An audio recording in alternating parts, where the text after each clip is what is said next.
పేదవాడి పక్షాన నిలబడతాం, ప్రజా గొంతుకై నినదిస్తాం. వాయిస్ ఆఫ్ వాయిస్లెస్, తెలుగువారి మనస్సాక్షి సాక్షి టీవీ. సాక్షి టీవీ ప్రసారాల కోసం మీ స్థానిక కేబుల్ ఆపరేటర్ని వెంటనే సంప్రదించండి. కామారెడ్డిలోని వరద ముంపు ప్రాంతాల్లో సీఎం రేవంత్ రెడ్డి పర్యటిస్తున్నారు. బాధితులను పరామర్శించి భరోసా కల్పించారు. 100 ఏళ్లలో ఎప్పుడూ రానంత వరద వచ్చిందని స్థానికులు సీఎంకు వివరించారు. నష్టపోయిన వారందరినీ ప్రభుత్వం ఖచ్చితంగా ఆదుకుంటుందని సీఎం అభయమిచ్చారు. ఎమ్మెల్యే మదన్ మోహన్ అండగా నిలిచి ఆస్తి నష్టం, ప్రాణ నష్టం జరగకుండా చూశారన్నారు. వరదలకు మైనర్, మేజర్ ఇరిగేషన్ ప్రాజెక్టులు దెబ్బతిన్నాయని సీఎం తెలిపారు. ప్రత్యక్షంగా ప్రజల కష్టాలను, జరిగిన నష్టాలను చూడటానికే వచ్చానని రేవంత్ రెడ్డి తెలిపారు. శాశ్వత పరిష్కారం కోసం ప్రణాళికలు సిద్ధం చేయాలని అధికారులను ఆదేశించారు.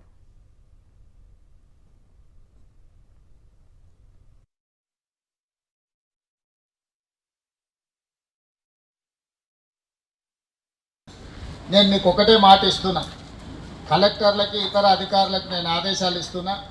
పూర్తి స్థాయిలో జరిగిన నష్టాన్నే కాదు, మళ్ళీ ఇలాంటి విపత్కర పరిస్థితి రాకుండా ఉండాలంటే శాశ్వతంగా ఏ విధంగా పరిష్కరించాలి. ఇప్పుడు ఏదో వచ్చింది, మిమ్మల్ని కలిసినాం, మిమ్మల్ని కలిసి మాట్లాడిపోయినాం, ఏదో మిమ్మల్ని ఈ కొంచెం ఆదుకోవడం అనేది సమస్య కాదు. మీ సమస్యలకు శాశ్వత పరిష్కారం చూపించడానికి ప్రభుత్వం 100% పనిచేస్తుంది. అదేవిధంగా మా మున్సిపల్ చైర్పర్సన్ చెప్పింది, ప్రైవేట్ స్కూళ్ళల్లో చదువుకునే పిల్లలకు కూడా పుస్తకాలన్నీ నానిపోయినాయి, బడికి పోతలేరు, వాళ్ళ సమస్య కూడా అని. అందుకే కలెక్టర్ గారికి తక్షణమే ఆదేశాలు ఇస్తున్నా, మీ కంటింజెన్సీ ఫండ్స్ నుంచి ఇమ్మీడియట్గా ఈ ప్రైవేట్ స్కూల్స్లో ఉండే పిల్లలకు కూడా స్కూల్ బుక్స్ కానీ లేకపోతే నోట్ బుక్స్ కానీ ఏమేమి ఇవ్వగలరో వాటిని ఇవ్వండి. ప్రాణ నష్టం పోయిన వాళ్లకు 5 లక్షల రూపాయలు, పశు సంపద కూడా నష్టపరిహారం ఇవ్వు.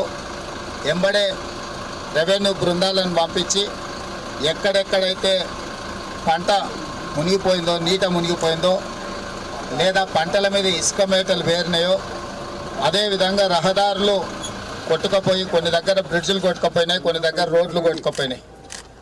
ఇవే కాకుండా ఇరిగేషన్, మైనర్ ఇరిగేషను, మేజర్ ఇరిగేషన్కి సంబంధించిన ప్రాజెక్టులు కూడా దెబ్బతిన్నాయి. కానీ 100 సంవత్సరాల క్రితం కట్టిన పోచారం ప్రాజెక్ట్ ఈరోజు మిమ్మల్ని అందరినీ కాపాడింది. అక్కడ కూడా కొంత, అక్కడ ఉన్న వ్యవస్థ కూడా కొంత దెబ్బతిన్నది. తక్షణమే తాత్కాలికంగా ఇవన్నీ కూడా రిపేర్లు చేయడం జరిగింది. కార్యకర్తలందరికీ కూడా కష్టాలలో ఉన్నప్పుడు ప్రజలకు అండగా నిలబడండి. ప్రజలు అదే గుర్తుపెట్టుకుంటారు. అంతా బాగున్నప్పుడు పండగకి చుట్టపు చూపు వచ్చినట్టుగా వచ్చే నాయకులను ప్రజలు గుర్తుపెట్టుకోరు. కష్టాలు, ఇప్పుడు ప్రజలు కష్టాలలో ఉన్నారు. ప్రభుత్వం వైపు నుంచి కూడా ఏం సహకారం అందించాలనో గ్రామాల వరకు మీరు నివేదికలు తయారు చేసుకోండి. అంచనాలు వేయకుండా మనం వాటిని పరిష్కరించలేము.